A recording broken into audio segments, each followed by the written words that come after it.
Hello दोस्तों, online study cover में आपका स्वागत है। दोस्तों, UP triple S C PET 2023 की बेहतरीन तैयारी के क्रम में आज हम लोग वैदिक संस्कृति से संबंधित महत्वपूर्ण प्रश्नों को कवर करेंगे। तो चलिए शुरू करते हैं। आज का पहला क्वेश्चन है, पूर्व वैदिक या ऋग वैदिक संस्कृति का काल किसे माना जाता है? तो पूर्व वैदिक या ऋग वैदिक संस्कृति का काल 1500 ईसा पूर्व से 1000 ईसा पूर्व तक माना जाता है। ठीक है, आगे चलें। उत्तर वैदिक संस्कृति का काल किसे माना जाता है? तो उत्तर वैदिक संस्कृति का काल 1000 ईसा पूर्व से 600 ईसा पूर्व तक का माना जाता है। ठीक है, आगे चलें। वेद शब्द का अर्थ क्या है?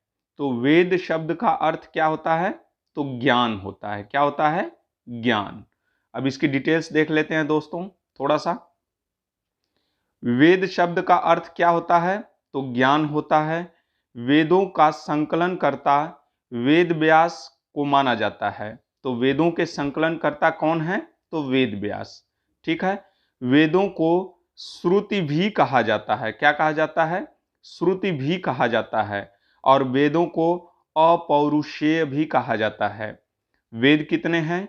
4। ऋग्वेद, सामवेद, यजुर्वेद और अथर्ववेद। इन चारों वेदों को संहिता कहा जाता है। क्या कहा जाता है? संहिता। तो वेदों को क्या क्या कहा जाता है? तो वेदों को श्रुति भी कहा जाता है, अपौरुषेय भी कहा जाता है और वेदों को संहिता भी कहा जाता है।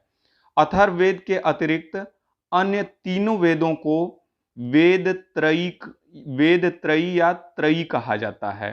तो वेद त्रयी या त्रयी में कौन कौन से वेद शामिल हैं? तो अथर्ववेद के अलावा ऋग्वेद, सामवेद, यजुर्वेद, इन तीनों वेदों को मिला करके क्या कहा जाता है? वेद त्रयी या त्रयी कहा जाता है। ठीक है, आगे चलें। आर्यों को एक जाति कहने वाला पहला यूरोपियन कौन था? तो आर्यों को एक जाति कहने वाला पहला यूरोपियन मैक्स मूलर था। कौन था?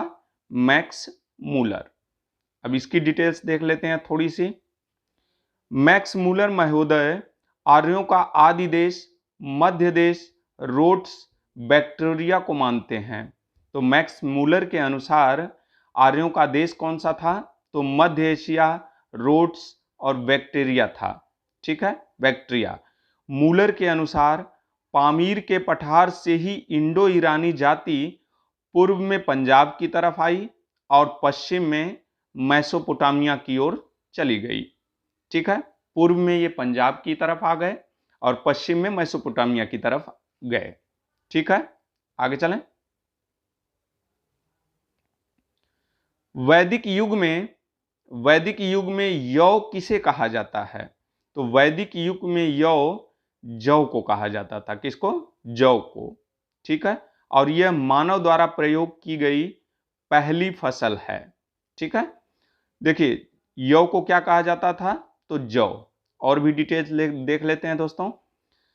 जौ को क्या कहा जाता था? तो यौ कहा जाता था। गेहूं को क्या कहा जाता था? गोधूम। धान को क्या कहा जाता था? व्रीहि। उड़द को क्या कहा जाता था? तो माण। और मूंग को क्या कहा जाता था? तो गुदग। ठीक है, प्राचीन काल में जौ को यौ कहा जाता था, गेहूं को गोधूम, धान को व्रीहि, उड़द को माण और मूंग को गुदग कहा जाता था। ठीक है, आगे चलें। वैदिक लोगों द्वारा किस धातु का प्रयोग पहले किया गया था? तो वैदिक लोगों द्वारा तांबे का प्रयोग सबसे पहले किया गया था। किसका? तांबे का। ठीक है, आगे चलें।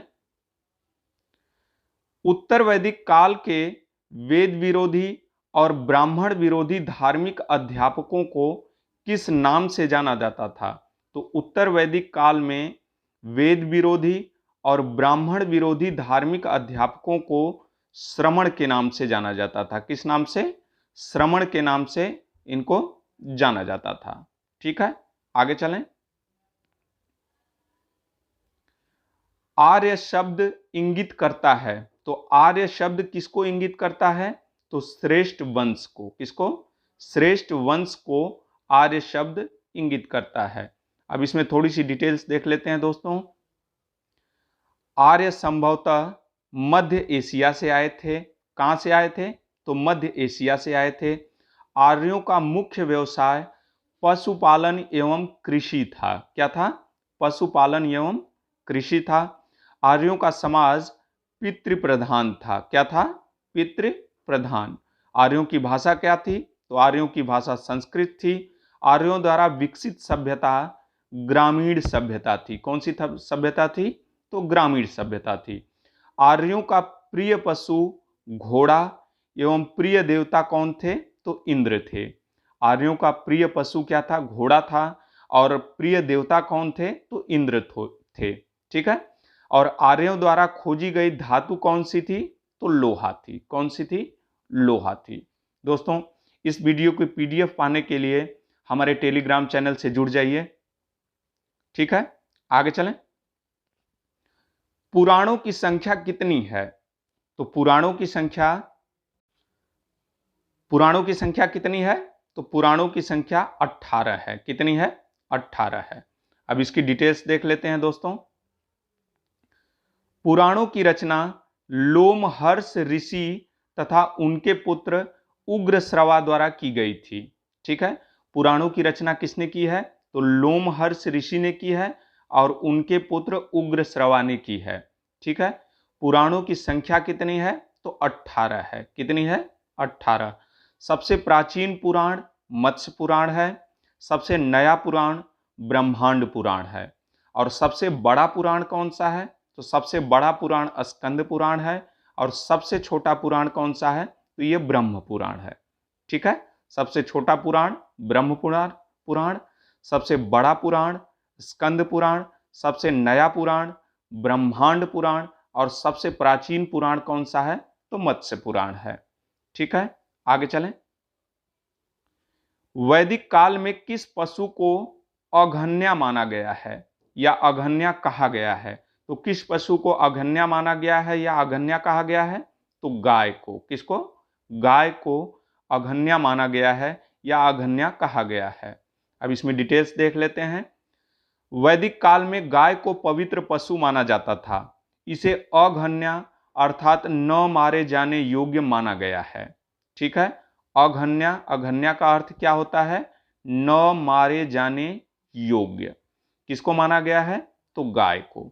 गाय को अष्टकर्णी भी कहा गया है। क्या कहा गया है? अष्टकर्णी। तथा गिविष्ट गाय की महत्ता बताने वाला शब्द है। गिविष्ट क्या है? गिविष्टि। तो गिविष्टि गाय की महत्ता बताने वाला शब्द है। वैदिक काल में गाय से ही लोगों की समृद्धि को व्यक्त किया जाता था। जैसे धनी व्यक्ति क्या होता था? तो गोमत होता था। क्या होता था? धनी व्यक्ति को क्या कहा जाता था? तो गोमत।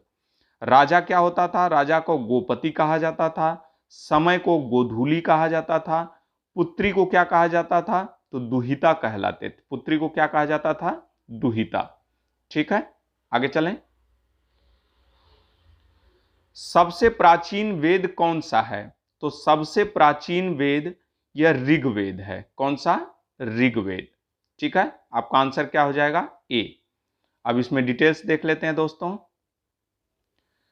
ऋग्वेद में 10 मंडल, 1028 सूक्त तथा 10,462 ऋचाएं हैं। ठीक है। ऋग्वेद में 10 मंडल, 1028 सूक्त और 10,462 ऋचाएं हैं। ऋग्वेद के तीसरे मंडल में गायत्री मंत्र की व्याख्या है। तो गायत्री मंत्र की व्याख्या किस वेद में है? तो ऋग्वेद में है। और ऋग्वेद के तीसरे मंडल में गायत्री मंत्र की व्याख्या है। यह विश्वामित्र द्वारा रचित सूर्य देव को की स्तुति को समर्पित है। ठीक है। गायत्री मंत्र किसकी स्तुति को समर्पित है? तो सूर्य देव को। ऋग्वेद के 7वें मंडल में सुदास व भरत के मध्य हुए दशराग्य युद्ध का वर्णन किया गया है। गोत्र शब्द का उल्लेख पहली बार ऋग्वेद में ही हुआ है।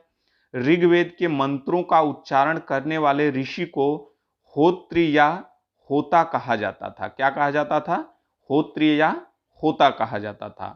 ऋग्वेद के 10वें मंडल के पुरुष सूक्त में सर्वप्रथम शूद्रों का उल्लेख मिलता है और इसी 10वें मंडल के पुरुष सूक्त में चतुर्वर्णों का भी वर्णन मिलता है। किसका? चतुर्वर्णों का भी उल्लेख मिलता है। ठीक है, आगे चलें। किस देवता के लिए ऋग्वेद में पुरंदर शब्द का प्रयोग हुआ है? तो किस देवता के लिए ऋग्वेद में पुरंदर शब्द का प्रयोग हुआ है? तो इंद्र के लिए। किसके लिए? इंद्र के लिए। अब इसमें डिटेल्स देख लेते हैं। इंद्र यह आर्यों के सर्वाधिक प्रिय देवता थे। इन्हें युद्ध तथा वर्षा का देवता माना जाता था और इन्हें पुरंदर भी कहते थे। अग्नि देवता क्या थे? देवता एवं मनुष्य के बीच मध्यस्थ का काम करने वाले देवता कौन थे? तो अग्निदेव थे। वरुण देवता वायु देवता थे। सोम को जंगल के देवता कहा जाता था। मारुत को तूफान का देवता कहा जाता था। पूषण यह पशुओं के देवता थे। रुद्र यह सबसे क्रोध वाले देवता थे। ठीक है, पूषण पशुओं के देवता थे। आगे चलें। वैदिक काल में व्यास नदी को किस नाम से जाना जाता था? तो वैदिक काल में व्यास नदी को विपाशा के नाम से जाना जाता था। किसके नाम से? तो विपाशा के नाम से जाना जाता था व्यास नदी को। और भी देख लेते हैं किन किन नदियों को किस नाम से जाना जाता था वैदिक काल में। तो देखिए, सतलज नदी को सतुद्री के नाम से जाना जाता था। चिनाव नदी को अस्किनी के नाम से जाना जाता था। व्यास नदी को विपाशा के नाम से जाना जाता था। काबुल नदी को कुब्भा के नाम से जाना जाता था। गंडक को सदानीरा, स्वात को सुवस्तु, रावी को परुषणी नदी के नाम से जाना जाता था। कुर्रम को क्रिमु के नाम से जाना जाता था। घग्घर को दृशद्वती के नाम से जाना जाता था और झेलम को किस नाम से जाना जाता था? तो वितस्तता के नाम से जाना जाता था। किसके नाम से? वितस्तता के नाम से। ठीक है दोस्तों, वीडियो को बनाने में काफ़ी मेहनत लगी है। वीडियो पसंद आए और वीडियो का कंटेंट पसंद आए तो वीडियो को लाइक करना, शेयर करना और ऐसे ही वीडियो पाने के लिए चैनल को सब्सक्राइब जरूर कर लेना। आगे चलते हैं। वैदिक युग में राजा अपनी जनता से जो कर वसूल करते थे उसे क्या कहते थे? तो वैदिक युग में राजा अपनी जनता से जो कर वसूलते थे उसे क्या कहते थे? तो उसे बलि कहा जाता था। क्या कहा जाता था? बलि कहा जाता था। अब इसमें डिटेल्स देख लेते हैं। वैदिक युग में राजा अपनी जनता से जो कर वसूल करते थे उसे बलि कहा जाता था। बलि को संग्रहित करने वाला अधिकारी भागदूध या भागदूग कहलाता था, जबकि संग्रहिता कोषाध्यक्ष का कार्य संभालते थे। तो कोषाध्यक्ष का कार्य कौन संभालता था? तो संग्रहिता। और भागदूत या भागद्रूग ये कौन होता था? तो बलि को संग्रहित करने वाला अधिकारी। आगे चलें। भारतीय संगीत का उद्गम किसमें खोजा जा सकता है? तो भारतीय संगीत का उद्गम यह सामवेद की संहिता में खोजा जा सकता है। किसमें? सामवेद की संहिता में। ठीक है, अब इसमें देख लेते हैं। साम का अर्थ गेय है, अर्थात जिसे गाया जा सके। तो साम का अर्थ क्या होता है? गेय। गेय का मतलब जिसे गाया जा सके। ठीक है, संगीत के 7 स्वरों का उल्लेख सर्वप्रथम सामवेद में मिलता है। तो संगीत के 7 स्वरों का उल्लेख सबसे पहले कहां मिलता है? तो सामवेद में मिलता है। आगे चलें। शतपथ ब्राह्मण और तैतरीय ब्राह्मण किस वेद के ब्राह्मण मूल पाठ हैं? तो शतपथ ब्राह्मण और तैतरीय ब्राह्मण यह किस वेद के ब्राह्मण मूल पाठ हैं? तो ये हैं यजुर्वेद के। किसके? यजुर्वेद के यह ब्राह्मण मूल पाठ हैं। ठीक है, ऋग्वेद के ब्राह्मण मूल पाठ कौन से हैं? तो ऐतरेय ब्राह्मण और कौशितकी ब्राह्मण। यजुर्वेद के अभी हमने पढ़ा शतपथ ब्राह्मण और तैतरीय ब्राह्मण। सामवेद के ब्राह्मण ग्रंथ कौन से हैं? तो पंचविश ब्राह्मण और जैमिनी ब्राह्मण। अथर्ववेद के ब्राह्मण ग्रंथ हैं गोपथ ब्राह्मण। ठीक है दोस्तों, इसमें एक एक प्रश्न में कम से कम आपको 5-5 प्रश्न मिलेंगे। किस वैदिक साहित्य में मोक्ष की चर्चा मिलती है? तो किस वैदिक साहित्य में मोक्ष की चर्चा मिलती है? तो ये उपनिषद में मिलती है। किसमें? उपनिषद में। अब इसकी डिटेल्स देख लेते हैं। मोक्ष शब्द का प्रथम बार उच्चारण श्वेताश्वर उपनिषद में किया गया है। ठीक है, मोक्ष शब्द का उल्लेख उपनिषद में किया गया है। और किस उपनिषद में किया गया है? तो श्वेताश्वर उपनिषद में किया गया है। उपनिषद का शाब्दिक अर्थ होता है समीप बैठना। क्या होता है? समीप बैठना। उपनिषद को वेदांत भी कहा जाता है। उपनिषद को शंकराचार्य ने ब्रह्म ज्ञान कहा है। ठीक है, उपनिषद का शाब्दिक अर्थ होता है समीप बैठना। उपनिषद को वेदांत भी कहा जाता है और उपनिषद को शंकराचार्य ने ब्रह्म ज्ञान कहा है। ठीक है, उपनिषदों की कुल संख्या कितनी है? 108। सबसे बड़ा उपनिषद कौन सा है? बृहदारण्यक उपनिषद। सबसे छोटा उपनिषद कौन सा है? तो मांडुक्योपनिषद। ठीक है, आगे चलें। प्रारंभिक आर्यों के बारे में निम्नोक्त कथनों में से कौन सा सही नहीं है? तो प्रारंभिक आर्यों में से बारे में निम्नोक्त कथनों में से कौन सा सही नहीं है? तो देखिए, वे संस्कृत बोलते थे। ठीक है, उनकी भाषा ही संस्कृत थी। वे घुड़सवारी किया करते थे। घोड़ा उनका सबसे पसंदीदा पशु होता था। ये भी सही है। वे कई झुंडों में भारतवर्ष पहुंचे। ये भी सही है। लेकिन वे मुख्यतः नगरों में निवास करते थे। ये गलत है। तो आपका आंसर क्या हो जाएगा? डी। ठीक है, प्रारंभिक आर्य मुख्यतः गांव में निवास करते थे। ये शहरों में निवास नहीं करते थे, नगरों में निवास नहीं करते थे, ये गांव में निवास करते थे। आगे चलें। किस वेद में जादुई माया और वशीकरण का वर्णन है? तो किस वेद में जादुई माया और वशीकरण का वर्णन है? तो अथर्ववेद में। किस वेद में? अथर्ववेद में जादुई माया और वशीकरण का उल्लेख मिलता है। ऋग्वेद स्तोत्र एवं प्रार्थनाओं से संबंधित है। किससे संबंधित है? तो स्तोत्र एवं प्रार्थनाओं से संबंधित है ऋग्वेद। यजुर्वेद यज्ञों के नियम एवं विधि विधान तथा बलिदान विधि से संबंधित है यजुर्वेद। सामवेद संगीतमय स्तोत्र से संबंधित है। इसे संगीत का जनक कहा जाता है। अथर्ववेद चिकित्सा, तंत्र मंत्र, जादुई माया और वशीकरण से संबंधित है अथर्ववेद। ठीक है, आगे चलें। बोगाज कोई महत्वपूर्ण है क्योंकि? तो बोगाज कोई महत्वपूर्ण है, किस लिए महत्वपूर्ण है? तो देखिए, यहां से प्राप्त अभिलेख में वैदिक देवताओं एवं देवियों के नामों का उल्लेख मिलता है। यह इसलिए प्रसिद्ध है। ठीक है, अब इसकी डिटेल्स देख लेते हैं दोस्तों। सर्वाधिक प्राचीन अभिलेख मध्य एशिया के बोगाज कोई नामक स्थान से प्राप्त हुआ है। बोगाज कोई अभिलेख में इंद्र, मित्र, वरुण तथा नासत्य या अश्विन का उल्लेख मिलता है। ठीक है, आगे चलें।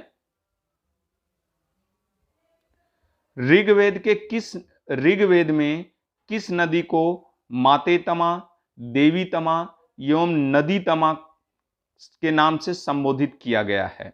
तो ऋग्वेद में किस नदी को मातेतमा, देवीतमा तथा नदीतमा नाम से संबोधित किया गया है? तो सरस्वती नदी को। किस नदी को? सरस्वती नदी को। अब इसमें डिटेल्स देख लेते हैं दोस्तों। ऋग्वेद में सरस्वती को ही मातेतमा यानी सबसे अच्छी मां, देवीतमा सबसे अच्छी देवी एवं नदीतमा सबसे अच्छी नदी कहा गया है। ऋग्वेद में सर्वाधिक पवित्र नदी सरस्वती थी। तो ऋग्वेद में सबसे पवित्र नदी कौन सी थी? तो सरस्वती थी। ऋग्वेद में गंगा का उल्लेख 1 बार हुआ है, यमुना का उल्लेख 3 बार हुआ है तथा सिंधु नदी का उल्लेख सर्वाधिक बार हुआ है। कितनी बार हुआ है? तो ये 14 बार हुआ है। ठीक है, गंगा नदी का उल्लेख 1 बार हुआ है, यमुना नदी का उल्लेख 3 बार हुआ है, जबकि सिंधु नदी का उल्लेख 14 बार हुआ है। यानी सर्वाधिक बार किसका उल्लेख हुआ है? तो सिंधु नदी का। आगे चलें। वैदिक आर्यों का प्रमुख भोजन क्या था? तो वैदिक आर्यों का प्रमुख भोजन दूध और इसके उत्पाद थे। कौन थे? दूध और इसके उत्पाद। आगे चलें। योग दर्शन के प्रतिपादक कौन है? तो योग दर्शन के प्रतिपादक कौन है? तो ये पतंजलि हैं। कौन है? पतंजलि। योग दर्शन के प्रतिपादक कौन है? तो पतंजलि है। अब डिटेल्स देख लेते हैं इसमें। सांख्य दर्शन के प्रतिपादक कपिल मुनि है, न्याय दर्शन के गौतम, योग दर्शन के प्रतिपादक पतंजलि, वैशेषिक दर्शन के प्रतिपादक कणाद हैं, उत्तर मीमांसा के प्रतिपादक बादरायण हैं और पूर्व मीमांसा के प्रतिपादक कौन है? तो जैमिनी है। ठीक है। भारत में दर्शनों की संख्या कितनी है? 6। ये है 6 दर्शन और इनकी संख्या कितनी है? तो 6 है। भारतीय परमाणुवाद का जनक कणाद को कहा जाता है। किसको कहा जाता है? तो कणाद को। भारतीय परमाणुवाद का जनक किसको कहा जाता है? कणाद को कहा जाता है। सांख्य दर्शन सभी दर्शनों में सबसे प्राचीन है। तो सबसे प्राचीन दर्शन कौन सा है? तो सांख्य दर्शन। ब्रह्म सूत्र या वेदांत सूत्र की रचना बादरायण ने की है। ठीक है। बादरायण ने किसकी रचना की है? तो ब्रह्म सूत्र और वेदांत सूत्र की। आगे चलें। ऋग्वैदिक आर्य पशुचारी लोग थे। यह इस तथ्य से पुष्ट होता है कि, तो ऋग्वैदिक आर्य क्या थे? पशुचारी लोग थे। यह किससे स्पष्ट होता है? तो ऋग्वेद में गाय के अनेक संदर्भ हैं। ऋग्वेद में गाय के अनेक संदर्भ हैं, बिल्कुल सही है। अधिकांश युद्ध गायों के लिए लड़े गए थे, यह भी सही है। पुरोहितों को दिया जाने वाला उपहार प्रायः गायें होती थी, न कि जमीन, ये भी सही है। तो आपका आंसर क्या हो जाएगा? उपर्युक्त सभी यानी डी हो जाएगा। ठीक है। आगे चलें। प्रसिद्ध गायत्री मंत्र को कहां से लिया गया है? तो प्रसिद्ध गायत्री मंत्र को ऋग्वेद से लिया गया है। कहां से? ऋग्वेद से लिया गया है। विश्वामित्र द्वारा रचित प्रसिद्ध गायत्री मंत्र ऋग्वेद के तृतीय मंडल से लिया गया है। किस मंडल से? तृतीय मंडल से। और यह मंत्र सूर्य देव को समर्पित है। किसको समर्पित है? तो सूर्य देव को समर्पित है। सत्यमेव जयते शब्द कहां से लिया गया है? तो सत्यमेव जयते शब्द यह मुंडकोपनिषद से लिया गया है। कहां से? मुंडकोपनिषद से। ठीक है। अब इसमें डिटेल्स देख लेते हैं इसकी। भारत का राष्ट्रीय आदर्श वाक्य सत्यमेव जयते मुंडकोपनिषद से लिया गया है। ठीक है। मुंडकोपनिषद के अनुसार इसका अर्थ सत्य की ही विजय होता है। ठीक है। मुंडकोपनिषद में यज्ञ को टूटी नाव के समान बताया गया है, जिस पर भरोसा नहीं किया जा सकता। तो मुंडकोपनिषद में यज्ञ को टूटी नाव के समान बताया गया है। नचिकेता और यम के बीच प्रसिद्ध संवाद का उल्लेख कठोपनिषद में मिलता है। किसमें मिलता है? कठोपनिषद में मिलता है। ठीक है। आगे चलें।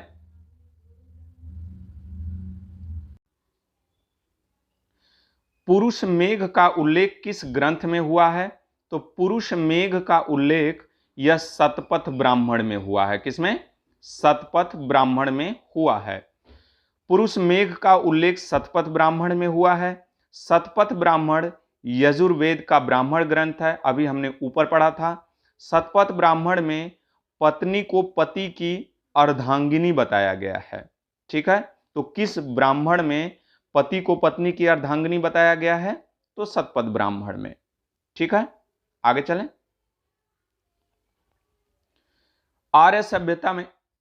आर्य सभ्यता में मनुष्य के जीवन के आयु के आरोही क्रमानुसार निम्नलिखित चरणों में से कौन सा विकल्प सही है? तो कौन सा विकल्प सही है इसमें से? तो ए है। ठीक है। कौन सा? ए। पहले ब्रह्मचर्य आता है, फिर उसके बाद गृहस्थ आश्रम, फिर वानप्रस्थ आश्रम, फिर उसके बाद संन्यास आश्रम। ठीक है।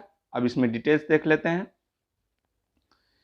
हिंदू धर्म शास्त्र मनुष्य की आयु 100 वर्ष मानते हैं तथा प्रत्येक आश्रम के निमित्त 25-25 वर्ष की अवधि निर्धारित करते हैं। जैसे ब्रह्मचर्य के लिए आरंभिक अवस्था से 25 वर्ष यानी 1 से लेके 25 वर्ष तक ब्रह्मचर्य आश्रम। फिर उसके बाद 25 से लेके 50 तक गृहस्थ आश्रम। फिर उसके बाद 50 से लेके 75 तक वानप्रस्थ आश्रम। फिर उसके बाद 75 से लेके 100 तक संन्यास आश्रम को माना जाता है। जाबालोपनिषद में सर्वप्रथम चारों आश्रमों का उल्लेख मिलता है। तो आश्रमों की संख्या कितनी है? 4।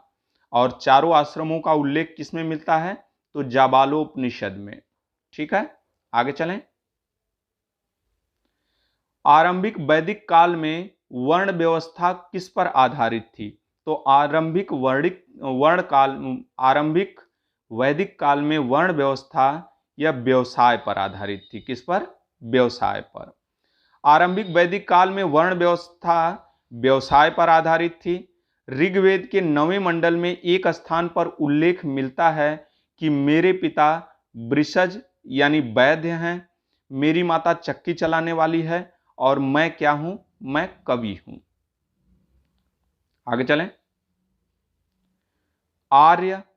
आर्य पूर्वी के साथ अपने संघर्षों में सफल रहे क्योंकि आर्य पूर्वी के साथ अपने संघर्षों में सफल रहे क्योंकि उन्होंने घोड़ों द्वारा चलाए जा रहे रथों का प्रयोग किया। किसका? उन्होंने घोड़ों द्वारा चलाए जा रहे रथों का प्रयोग किया। आध्यात्मिक ज्ञान के विषय में नचिकेता और यम का संवाद किस उपनिषद में मिलता है? अभी हमने ऊपर पढ़ा था कि नचिकेता और यम का संवाद यह कठोपनिषद में मिलता है। किसमें? कठोपनिषद में मिलता है। अब इसकी डिटेल्स देख लेते हैं दोस्तों। कठोपनिषद में आध्यात्मिक ज्ञान के विषय में नचिकेता और यम का संवाद वर्णित है। याज्ञवल्क्य मैत्रेयी संवाद एवं राजा जनक के दरबार में ब्रह्म चर्चा का वर्णन बृहदारण्यक उपनिषद में किया गया है। सत्यकाम, जाबाली एवं उद्दालक श्वेत केतु का व्याख्यान छांदोग्य उपनिषद में वर्णित है। उपनिषदों की संख्या कितनी है? 108। सबसे बड़ा उपनिषद बृहदारण्यक उपनिषद और सबसे छोटा उपनिषद मांडुक्य उपनिषद होता है। मांडुक्य उपनिषद है, होता है नहीं, है। निम्नलिखित में से किस वेद में प्राचीन वैदिक युग की सभ्यता के बारे में सूचना दी गई है? तो प्राचीन वैदिक युग के बारे में, सभ्यता के बारे में सूचना दी गई है किस वेद में? तो ऋग्वेद में। किस वेद में? ऋग्वेद में। ठीक है। ऋग्वेद भारतीय आर्यों की ही नहीं अपितु समस्त आर्य जाति की प्राचीनतम रचना है। ऋग्वेद के 7वें मंडल में सुदास व भरत के मध्य हुए दशराज्य युद्ध का वर्णन किया गया है। गोत्र शब्द का उल्लेख पहली बार ऋग्वेद में हुआ है। ऋग्वेद के मंत्रों का उच्चारण करने वाले ऋषि को होत्र या होता कहा गया है। ऋग्वेद के 10वें मंडल के पुरुष सूक्त में चतुर्वर्णों का उल्लेख मिलता है और सर्वप्रथम शूद्रों का उल्लेख भी इसी मंडल में मिलता है। ठीक है, आगे चलें। वैदिक गणित का सर्वाधिक महत्वपूर्ण ग्रंथ है। तो वैदिक गणित का सर्वाधिक महत्वपूर्ण ग्रंथ कौन सा है? तो यह शुल्ब सूत्र है। कौन सा? शुल्ब सूत्र। वैदिक गणित का सर्वाधिक महत्वपूर्ण ग्रंथ शुल्ब सूत्र है। इसमें यज्ञ स्थल तथा अग्निवेदी के निर्माण तथा माप से संबंधित नियम भी वर्णित हैं। ठीक है, आगे चलें। निम्नलिखित में से कौन सा अन्न मनुष्य द्वारा सबसे पहले प्रयोग होने वालों में से एक था? तो कौन सा अन्न सबसे पहले मनुष्य द्वारा प्रयोग किया गया था? तो जौ। कौन सा था? जौ या यौ। ठीक है, आगे चलें। किसका संकलन ऋग्वेद पर आधारित है? तो किसका संकलन ऋग्वेद पर आधारित है? तो सामवेद का। किसका? सामवेद का संकलन ऋग्वेद पर आधारित है। सामवेद का संकलन ऋग्वेद पर आधारित है। साम का शब्द है गान। क्या होता है? गान, या अभी हमने बताया ऊपर गेय अर्थात गाया जाने वाला। सामवेद का गायन करने वाले पुरोहित को उद्गाता कहा जाता था। क्या कहा जाता था? तो उद्गाता कहा जाता था। सामवेद को भारतीय संगीत शास्त्र का मूल कहा जाता है, यानी जनक कहा जाता है। आगे चलें। प्राचीन भारत में निष्क नाम से किसे जाना जाता था? तो प्राचीन भारत में निष्क यह स्वर्ण आभूषण को जाना जाता था। किसको? स्वर्ण आभूषण को। वैदिक काल में स्वर्ण आभूषणों को निष्क या निशाका कहा जाता था। कुरीर एवं कर्ण शोभन भी आभूषण होते थे। क्वेश्चन पूछ सकता है, यहाँ पे निष्क पूछ रहा है और पूछ सकता है कि कुरीर क्या होता था। प्राचीन भारत में कुरीर क्या होता था? तो ये भी स्वर्ण आभूषण है। ये कर्ण शोभन की मतलब कान का आभूषण है। ठीक है, आगे चलें। निम्नलिखित में से वह दस्तकारी कौन सी है जो आर्यों द्वारा व्यवहार में नहीं लाई गई? कौन सी दस्तकारी आर्यों द्वारा व्यवहार में नहीं लाई गई थी? तो यह लुहारगिरी थी। कौन सी थी? लुहारगिरी। यह आर्यों द्वारा व्यवहार में नहीं लाई गई थी। ऋग्वेद में बढ़ई, रथकार, बुनकर, चर्मकार, कुम्हार, स्वर्णकार आदि दस्तकारों का वर्णन है, जबकि उत्तर वैदिक आर्यों की प्रमुख दस्तकारी में भी लुहार का वर्णन नहीं मिलता है। ठीक है, आगे चलें।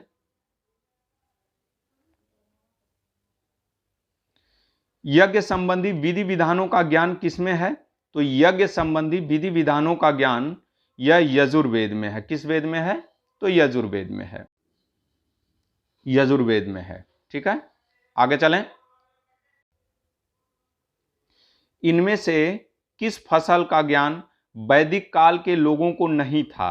तो इनमें से किस फसल का ज्ञान वैदिक काल के लोगों को नहीं था? तो तंबाकू का। किसका? तंबाकू का ज्ञान वैदिक काल के लोगों को नहीं था। वैदिक काल के लोगों को तंबाकू फसल का ज्ञान नहीं था। भारत में तंबाकू पुर्तगालियों द्वारा ब्राजील से लाया गया था। कहां से? ब्राजील से पुर्तगालियों द्वारा लाया गया था। आगे चलें। गोत्र शब्द का प्रयोग सर्वप्रथम कहां किया गया है? तो गोत्र शब्द का प्रयोग सर्वप्रथम ऋग्वेद में किया गया है। किस वेद में? तो ऋग्वेद में किया गया है। गोत्र शब्द का अर्थ है पुत्र के पुत्र से उत्पन्न होने वाली संतान। तो गोत्र शब्द का अर्थ क्या है? तो पुत्र के पुत्र से उत्पन्न होने वाली संतान। गोत्र की अवधारणा सर्वप्रथम उत्तर वैदिक काल में आई। किस काल में? तो उत्तर वैदिक काल में। गोत्र शब्द का अर्थ पुत्र के पुत्र से उत्पन्न होने वाली संतान। गोत्र की अवधारणा उत्तर वैदिक काल में आई। मूलतः 7 गोत्र माने गए हैं। 7 गोत्र कौन कौन से हैं? कश्यप, वशिष्ठ, भृगु, गौतम, भारद्वाज, अत्रि और विश्वामित्र। ये 7 गोत्र माने गए हैं मूलतः।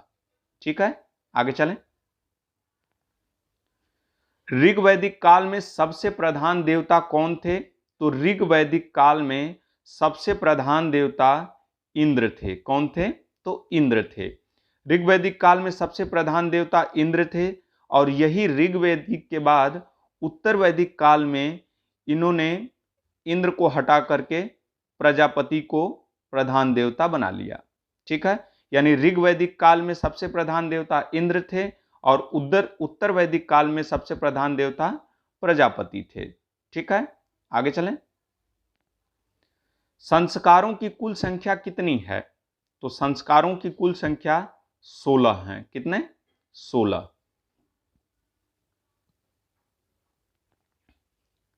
निम्न में से कौन सा उपवेद नहीं है?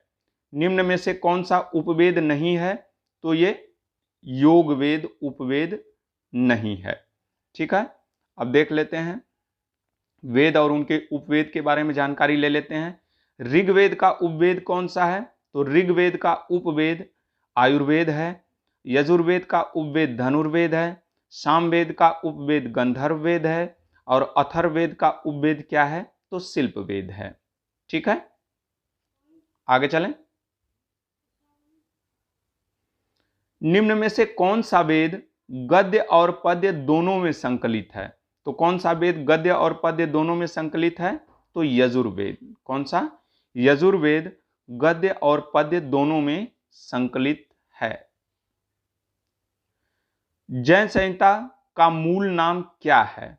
तो जय संहिता का मूल नाम क्या है? तो महाभारत है। क्या है? महाभारत। ठीक है दोस्तों, इस वीडियो को यहीं पे कंप्लीट करते हैं। कल एक नए वीडियो के साथ हाजिर होंगे। तब तक के लिए धन्यवाद।